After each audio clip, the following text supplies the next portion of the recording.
Kami mengucap syukur buat kasih setiamu pada hari ini. Kalau kami ada pada hari ini semua karena anugerah Tuhan dalam kehidupan kami. Kami mau beribadah kepada Engkau, kami mau memuji memuliakan nama Engkau. Kami percaya Tuhan, yang datang pada hari ini, yang sakit disembuhkan, yang lemah dikuatkan, yang menantikan pertolongan, Tuhan pasti akan berikan jawaban. Terima kasih Tuhan.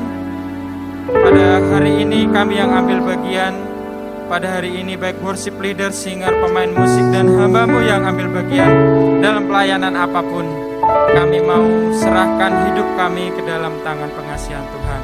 Dan kami siap beribadah pada hari ini, dan kami beralaskan di dalam nama Tuhan Yesus Kristus. Amin.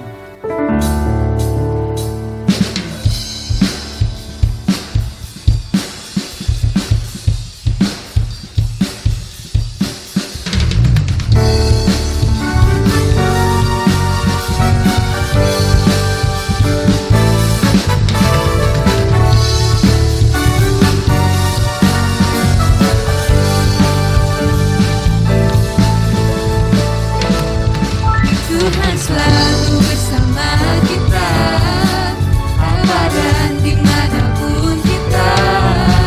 Tak pernah sedetik pun terlelap.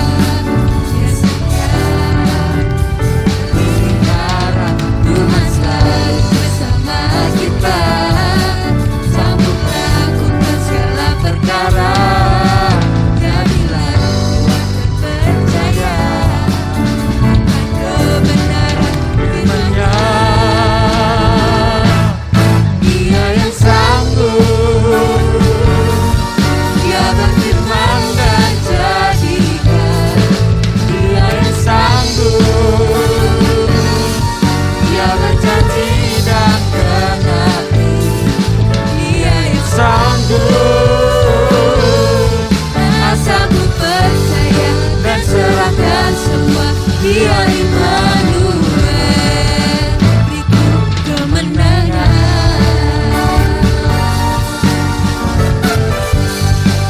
Kau beriku kemenangan.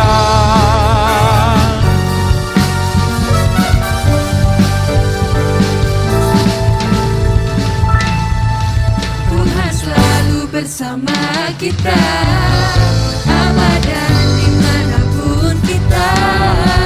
Tak pernah sedetik pun terlelap. Dia setia melihara.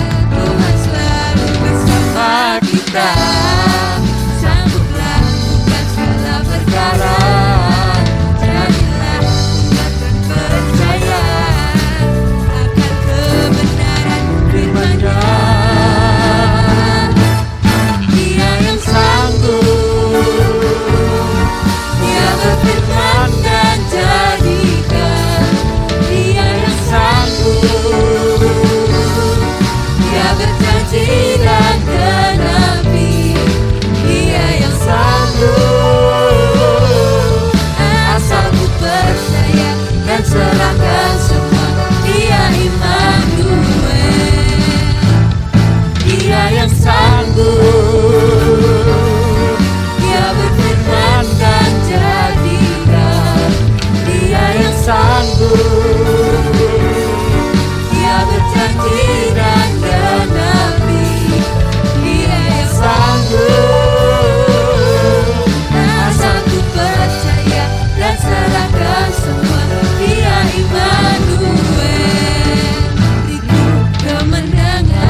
Dan kini saatnya kami mau mendengarkan kebenaran firman-Mu Tuhan.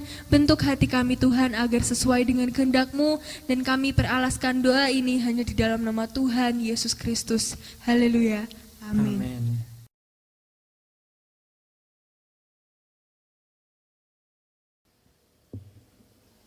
Puji Tuhan, selamat pagi Pak Ibu, selamat kita diberkati Tuhan dalam ibadah kita pagi hari ini. Saya sangat bersyukur pada Tuhan, lewat Ibu Gembala Tuhan izinkan untuk berbagi kebenaran firman Tuhan. Puji Tuhan, mari kita langsung masuk dalam kebenaran firman Tuhan.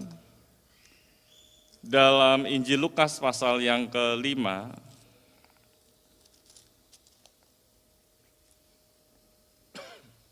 Lukas pasal 5 kita baca secara bergantian ayat 1 sampai ayat 11.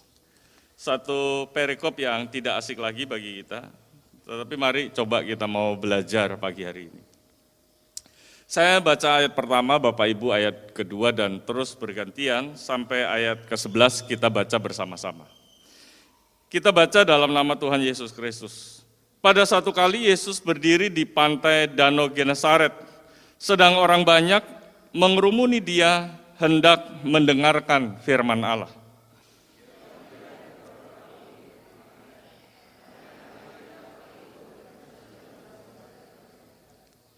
Ia naik ke dalam salah satu perahu itu, yaitu perahu Simon, dan menyuruh dia supaya menolakkan perahunya sedikit jauh dari pantai, lalu ia duduk dan mengajar orang banyak dari atas perahu.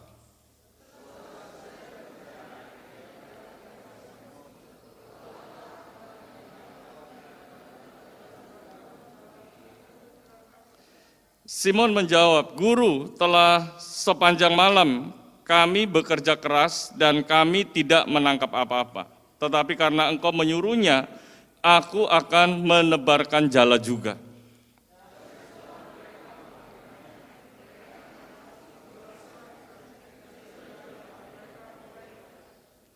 Lalu mereka memberi isyarat kepada teman-temannya di perahu yang lain supaya mereka datang membantunya, dan mereka itu datang. Lalu mereka bersama-sama mengisi kedua perahu itu dengan ikan hingga hampir tenggelam.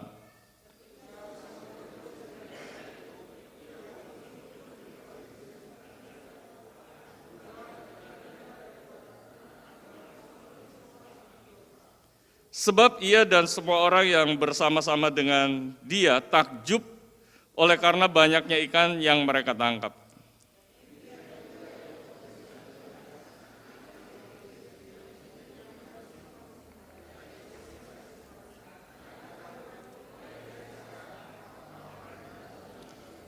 Kita baca sama-sama, 2, 3. Dan sesudah mereka menghela perahu-perahunya ke darat, mereka pun meninggalkan segala sesuatu, lalu mengikut Yesus. Ya, puji Tuhan, terima kasih buat kerjasamanya dan silakan duduk. Saudara, ini perikop tentang di mana Yesus memanggil murid-muridnya yang pertama untuk dijadikan penjala manusia. Dan perikop ini juga dicatat dalam Injil Matius dan juga Injil Markus. Nah, saudara, ada banyak hal yang dapat kita pelajari dari perikop ini, tetapi yang menjadi penekanan firman Tuhan pagi hari ini, kalau saudara lihat di dalam ayat yang keempat, setelah selesai berbicara, setelah Yesus selesai menyampaikan firman Tuhan, ia berkata kepada Simon, "Bertolaklah ke tempat yang dalam dan tebarkanlah jalamu untuk menangkap ikan." Nah, perhatikan di ayat 5, Simon menjawab, "Guru, telah sepanjang malam kami bekerja keras dan kami tidak menangkap apa-apa." Nah, ini yang menjadi penekanan firman Tuhan pagi hari ini. Bekerja keras tapi tidak menangkap apa-apa. Ternyata kerja keras saja itu tidak cukup. Bekerja keras tapi tidak menangkap apa-apa. Mungkin bagi banyak orang, berpikir bahwa kerja keras untuk mencapai sesuatu yang kita cita-citakan harus kerja keras untuk mencapai keinginan kita, impian kita ke depan. Kita harus kerja keras. Tetapi melalui firman Tuhan pagi hari ini mempertegas kepada kita bahwa kerja keras saja itu nggak cukup. Apa yang kurang dari murid-murid ini, saudara? Secara fasilitas lengkap, punya perahu, ya, ada jalannya, ya ada perahu nggak ada jala, ya, susah nangkap ikan. Ada jala juga nggak ada perahu juga tidak maksimal, hanya di pinggir-pinggir saja mungkin bisa ditebarkan jalannya, tetapi tidak maksimal. Jadi mereka punya fasilitas, ada perahu, ada jala, kemudian sumber daya manusianya juga ada. Mereka adalah, Alkitab menjelaskan, mereka orang-orang yang biasa menjala ikan. Mereka adalah nelayan. Biasa untuk hal-hal yang seperti itu. Jadi, saudara, secara fasilitas lengkap. Tetapi meskipun fasilitas lengkap, meskipun juga disertai dengan kerja keras, Alkitab mencatat mereka tidak menangkap apa-apa. Tujuan mereka menangkap ikan, keinginan mereka menangkap ikan. Mereka sediakan semua fasilitas, perahu ada, jala ada, sumber daya manusianya juga ada. Kemudian mereka juga kerja keras, bukan malas-malesan, mereka kerja keras sepanjang malam mereka bekerja. Tetapi Alkitab mencatat tidak menangkap apa-apa. Inilah yang dinamakan istilah dunia, menjaring angin.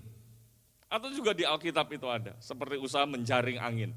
Saudara pernah kenal istilah itu ya? Itu sesuatu pekerjaan yang dilakukan sia-sia.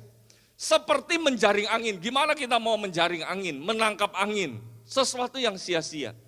Nah, ada banyak anak-anak Tuhan ketika mereka sudah memiliki fasilitas, mereka berpikir udah cukup untuk mencapai keinginan yang kita ingin raih. Ketika mereka berpikir, oh saya punya fasilitas lengkap, saya punya sumber daya manusia, saya juga pekerja keras. Mereka berpikir itu saja sudah cukup. Tetapi pagi hari ini firman Tuhan menjelaskan kepada kita, kerja keras saja, punya fasilitas lengkap, tidak cukup untuk kita meraih sesuatu di depan. Alkitab mencatat semuanya sia-sia, tidak menangkap apa-apa. Saudara, pagi hari ini memang kita harus kerja keras. Tidak boleh tidak kerja keras. Alkitab di bagian lain juga mengajarkan kita untuk bekerja. Ya belajar, bekerja. Kalau nggak kerja, malas, jangan makan. Alkitab mengajarkan seperti itu, harus kerja. Tetapi juga menjadi sesuatu yang perlu kita renungkan pagi hari ini bahwa kerja keras saja itu tidak cukup. Harus disertai dengan kerja cerdas. Itu saya pinjam istilahnya. Jadi kerja keras, ya itu harus kerja keras. Tapi kerja keras saja tidak cukup untuk kita meraih sesuatu yang kita inginkan di depan. Tidak cukup untuk kita meraih cita-cita kita, impian kita. Harus disertai kerja cerdas. Saudara, banyak orang tua berpikir anaknya, oh udah disediakan fasilitas lengkap, dikuliahkan dan sebagainya. Ya, udah selesai sarjana ini dan mereka berpikir itu udah cukup, kemudian dimotivasi untuk kerja, panggil motivator dan sebagainya, itu udah cukup. Ternyata saudara banyak orang-orang yang gagal. Kenapa? Karena ke depan mereka tidak menangkap apa-apa. Karena kerja keras saja, fasilitas itu tidak cukup untuk kita meraih sesuatu di depan. Harus disertai dengan kerja cerdas. Nah mari kita belajar pagi hari ini, kerja cerdas yang bagaimana? Ya kerja cerdas yang bagaimana? Iya, kita harus kerja keras, jelas. Kita harus ada fasilitas, ya. Itu tidak bisa dipungkiri. Tetapi saudara yang dikasih Tuhan, kita juga harus kerja cerdas. Jangan sampai kita hanya kerja keras. Apalagi situasi-situasi seperti ini, kerja keras. Percayalah Pak, kalau tanpa kerja cerdas, saudara akan sampai di satu titik berpikir, saya tidak menangkap apa-apa. Yang isinya hanya mengeluh, saya udah capek, udah banting tulang, kerja dari pagi sampai malam, kaki jadi kepala, kepala jadi kaki dan sebagainya. Itu yang terjadi. Nah mari pagi hari ini firman Tuhan mengajar kita, mengajak juga kepada kita bahwa kerja keras iya harus, tetapi tidak cukup hanya kerja keras, harus diimbangi dengan kerja cerdas. Nah mari belajar 2 poin saja berkaitan dengan kerja cerdas. Nah coba lihat yang dimaksud kerja cerdas itu yang bagaimana? Yang pertama, kalau saudara lihat di dalam ayat pertama, pada suatu kali Yesus berdiri di pantai Danau Genesaret, sedang orang banyak mengerumuni dia, hendak mendengarkan firman Allah. Orang banyak datang berbondong-bondong mengerumuni Yesus, hendak mendengarkan firman Tuhan. Dan ketika Yesus ingin menyampaikan, Yesus melihat ada 2 perahu di tepi pantai, nelayan-nelayannya telah turun dan sedang membasuh jalannya. Ia naik ke dalam salah satu perahu itu, yaitu perahu Simon, dan menyuruh dia supaya menolakkan perahunya sedikit jauh dari pantai, lalu ia duduk dan mengajar firman kepada orang banyak dari atas perahu. Yesus menyuruh Simon supaya menolakkan perahunya sedikit jauh ke pantai, dari pantai, dan mengajar firman Tuhan dari atas perahu itu. Simon dia gunakan dan kawan-kawan, dia gunakan perahu itu, keinginan dia untuk menangkap ikan. Itu aja, selesai. Keinginan dia dari malam, mereka kerja keras, mereka banting tulang. Hanya apa tujuannya? Menangkap ikan. Itu aja, tetapi saudara lihat, Yesus datang kepada Simon, kepada perahu itu, kemudian suruh Simon tolakkan perahunya jauh dari pantai sedikit. Nah, kemudian bukannya suruh jala ikan, tetapi sebaliknya dari atas perahu itu Yesus menyampaikan kebenaran firman Tuhan. Artinya gini saudara, keinginan murid-murid ini kan ikan. Pengennya ikan, bisa saja gini Yesus. Udah kita nangkap ikan dulu, nanti baru firman Tuhan saya sampaikan ya. Udah kamu nanti, ayo kita bertolak dulu ke tengah. Kamu nangkap ikan dulu, selesai kan, gampang. Yesus tinggal perintahkan, ayo tebarkan jala di sebelah kanan, engkau akan nangkap ikan. Setelah nangkap ikan, ayo kita ke pinggir lagi. Kalian semua orang banyak dengarkan firman Tuhan. Bisa saja. Tetapi tidak. Yesus mengajar murid-murid dan juga orang banyak. Firman Tuhan dulu, baru nanti ikan-ikan itu. Amin. Saudara nangkap sesuatu pagi hari ini. Orang yang kerja keras, dia akan mengutamakan Tuhan. Orang yang kerja cerdas, dia akan mengutamakan Tuhan. Orang yang kerja cerdas, dia akan mendahulukan Tuhan lebih dari segala-galanya. Orang yang kerja keras, itu hanya mengandalkan kekuatannya sendiri. Tetapi orang yang kerja cerdas, dia akan mengandalkan Tuhan. Amin. Bagaimana dengan hidup kita Pak Ibu? Saudara mungkin punya fasilitas, ya. Mungkin saudara punya semangat untuk kerja keras, tapi Alkitab menjelaskan kepada kita, fasilitas, kerja keras itu enggak cukup. Nantinya kita akan sampai di satu titik, kita seperti murid-murid ini, tidak menangkap apa-apa. Saudara udah banting tulang untuk keluarga, ada banyak keluarga di tengah jalan hancur. Saudara udah kerja keras untuk anak-anak, ternyata setelah kuliah nggak tahu kemana. Nggak cukup Pak, sekali lagi Ibu, nggak cukup hanya kerja keras. Kemudian kita kasih fasilitas, miliki fasilitas, saudara harus kerja cerdas. Bagaimana yang dinamakan kerja keras? Kerja cerdas, utamakan Tuhan, andalkan Tuhan, dahulukan Tuhan, lebih dari segala-galanya. Yesus pernah berkata, carilah dahulu kerajaan Allah dan kebenarannya, maka semuanya itu akan ditambahkan kepadamu. Amin. Amin Pak Ibu. Justru saudara yang terjadi akhir-akhir ini, di tengah situasi seperti ini, ya ekonomi ada goyang, begitu luar biasa. Omset turun, ya. Justru keadaan seperti ini banyak orang Kristen justru kerja keras dan melupakan Tuhan. Tidak mengutamakan Tuhan. Tidak mengandalkan Tuhan, mereka berpikir dengan kerja keras, mereka bisa meraih sesuatu, apa yang mereka harapkan. Nah mari pagi hari ini, saudara harus kerja cerdas. Orang yang kerja cerdas, seperti murid-murid ini, silakan dipakai perahunya, untuk firman Tuhan itu disampaikan. Amin. Amin Pak Ibu. Utamakan Tuhan, andalkan Tuhan. Nah coba lihat, definisi dari mengutamakan Tuhan. Prioritas, memprioritaskan Tuhan. Kata prioritas berasal dari bahasa Perancis, priorit. Nah, kemudian dari kata prior ini kata dasarnya prior. Prior inilah muncul kata primer. Kalau saudara di sekolah pernah belajar kan, ada kebutuhan primer, ada kebutuhan sekunder, ada kebutuhan tersier. Ya, saudara kan pernah belajar. Jadi tahu. Nah, prioritas mengutamakan itu ternyata kalau saudara telaah, itu nanti munculnya dari kata dasar prior. Nah, kemudian kita familiar dengan kata primer, yang utama. Tidak ada yang lain. Coba saudara, kebutuhan primer apa? Pangan, sandang, papan, itu kan 3 kebutuhan primer.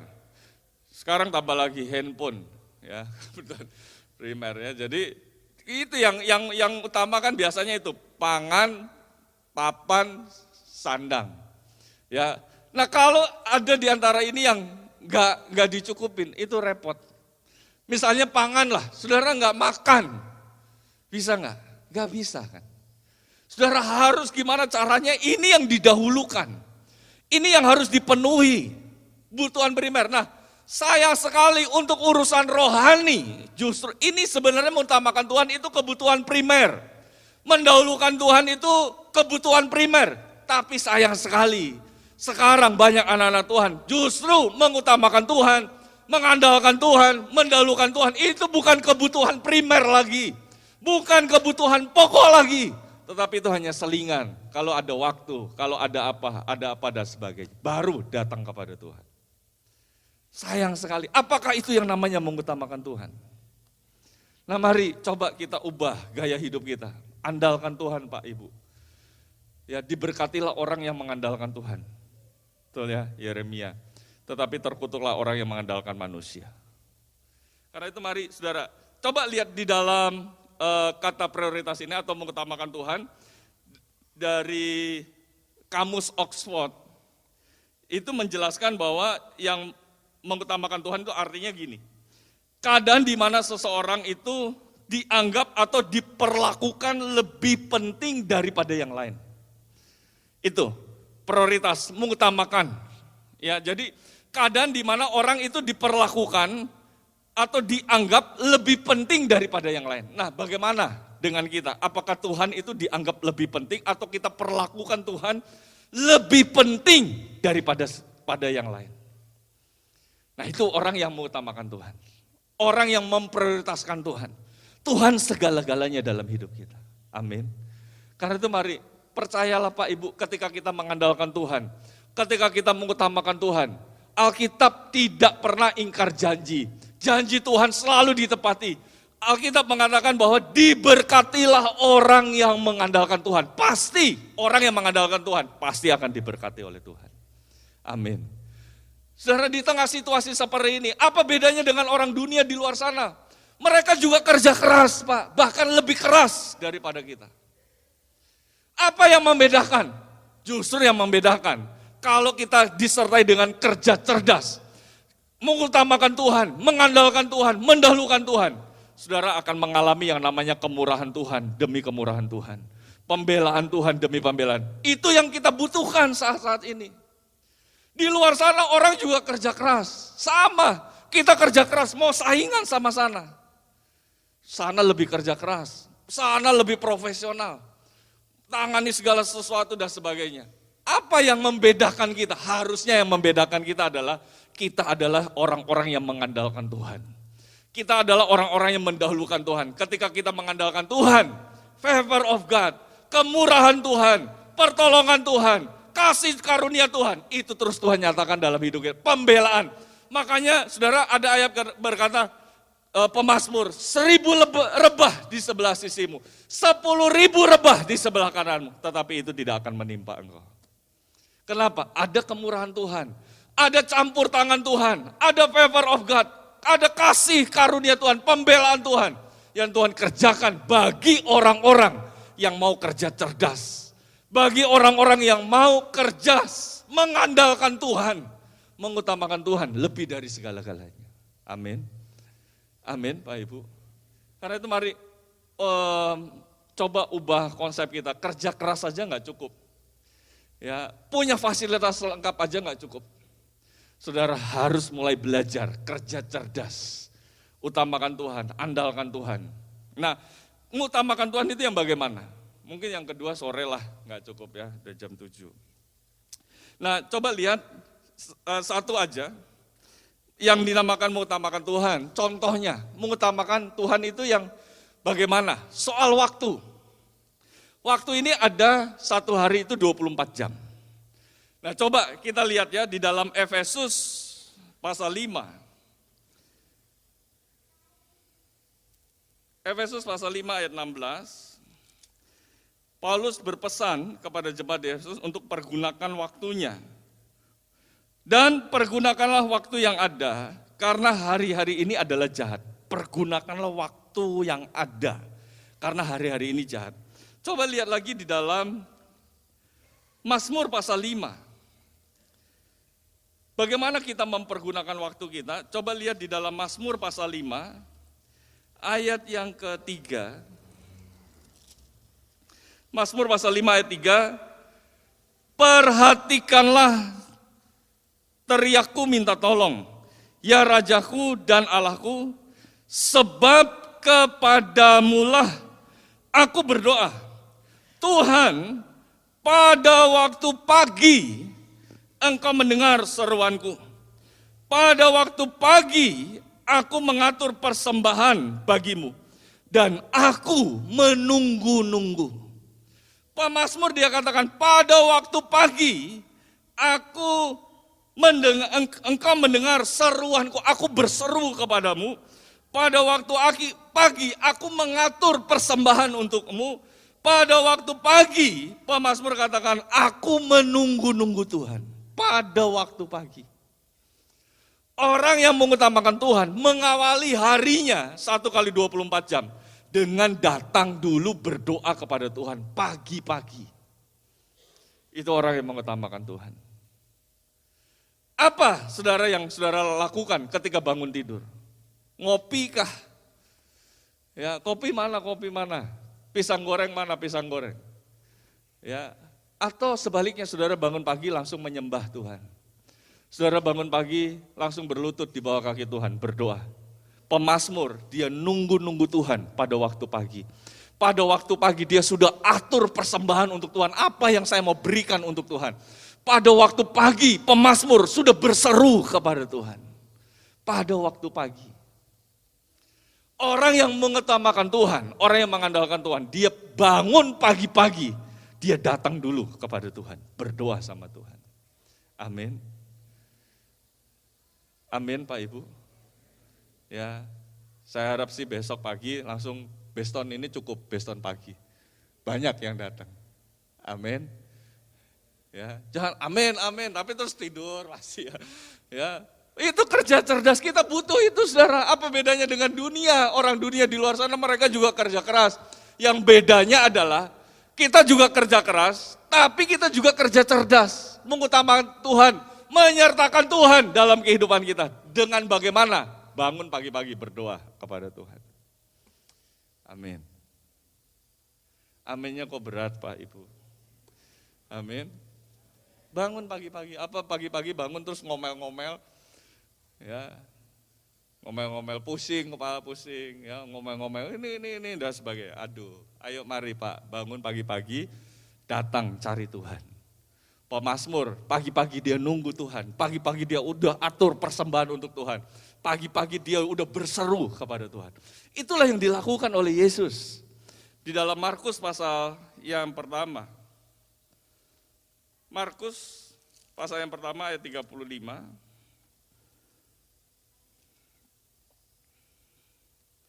Pagi-pagi benar, pada waktu hari masih gelap Pak Ibu. Pagi-pagi benar, waktu hari masih gelap, ia bangun dan pergi keluar, ia pergi ke tempat yang sunyi dan berdoa di sana. Pagi-pagi benar, hari masih gelap. Mari belajar, ya, bangun pagi-pagi. Orang yang mengutamakan Tuhan, dia bangun pagi-pagi, hari masih gelap. Orang Cina aja punya prinsip gini, orang kalau bangun pagi itu rezekinya nggak apa gitu loh. Rezekinya apa, Pak? Nggak dimakan ayam.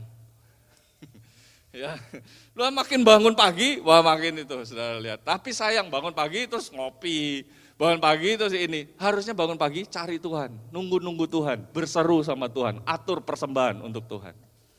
Amin. Amin Pak. Nah, yang amin besok ditunggu ya, besokan pagi ya. Jangan amin ya, tapi terus masih tidur. Bangun pagi-pagi, berdoa kepada Tuhan. Ya, oke, ini aja dulu lah. Ya, selamat kerja keras dan kerja cerdas. Tuhan memberkati kita semua. Percayalah, ketika kita kerja keras juga disertai dengan kerja cerdas. Saudara akan meraih sesuatu yang kita inginkan di depan. Hari depan penuh dengan harapan Tuhan sediakan bagi orang-orang yang mau kerja cerdas. Alkitab mencatat bahwa orang yang merenungkan firman Tuhan dan melakukannya, ya siang dan malam merenungkan firman Tuhan, siang malam dan melakukannya. Ya seperti pohon yang ditanam di tepi air aliran sungai. Apa saja yang diperbuatnya pasti berhasil. Amin. Utamakan Tuhan, kerja cerdas. Tuhan memberkati kita semua. Engkau Tuhan memberkati, Tuhan penyembuhku, Tuhan pemulihku. Engkau Tuhan memberkati, Tuhan penyembuhku, Tuhan pemulihku. Maha besar Allah Bapa di dalam sorga, Tuhan Yesus Kristus, kembali pada akhir kebaktian ini ya Tuhan, kami datang kepadamu, kami bersyukur dan berterima kasih kepadamu ya Bapa, buat kehadiranmu yang begitu luar biasa. Tuhan, Tuhan yang sudah hadir, Tuhan sudah berfirman kepada kami melalui hamba-Mu. Materaikanlah firman-Mu di dalam hati dan kehidupan kami, agar kami boleh mengutamakan Engkau lebih dari segala-galanya. Karena Tuhan adalah sumber berkat, Tuhan adalah sumber perlindungan, Tuhan adalah sumber kasih sayang ya Tuhan. Kepadamu kami berserah ya Bapa. Hamba-hamba-Mu yang sudah melayani dalam ibadah pagi hari ini, Tuhan berkati mereka, pakai mereka, jadikan alat-Mu yang penuh dengan keberkatan.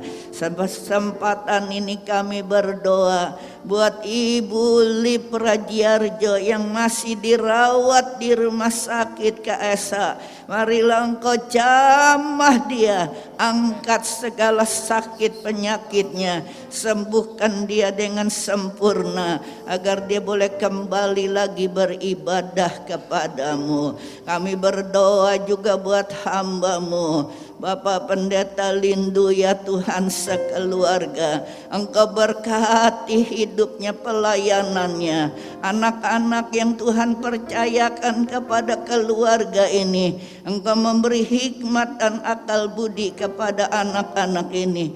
Anak-anak ini menjadi penghiburan di tengah pelayanan pekerjaan-Mu. Terima kasih Tuhan. Seberapa kami yang hadir pagi hari ini, berkat yang sama juga menjadi bahagian hidup kami. Berkatilah rumah tangga anak-anak-Mu dengan damai sejahtera. Segala usaha yang diusahakan oleh umat-Mu, bubuhi berkat ke atasnya. Hentar sebentar kami pulang, tutup bungkus kami semua dengan kuasa-Mu. Bersamalah dengan kami. Angkat kedua belah tangan saudara dan terimalah berkat Tuhan. Tuhan memberkati engkau dan melindungi engkau.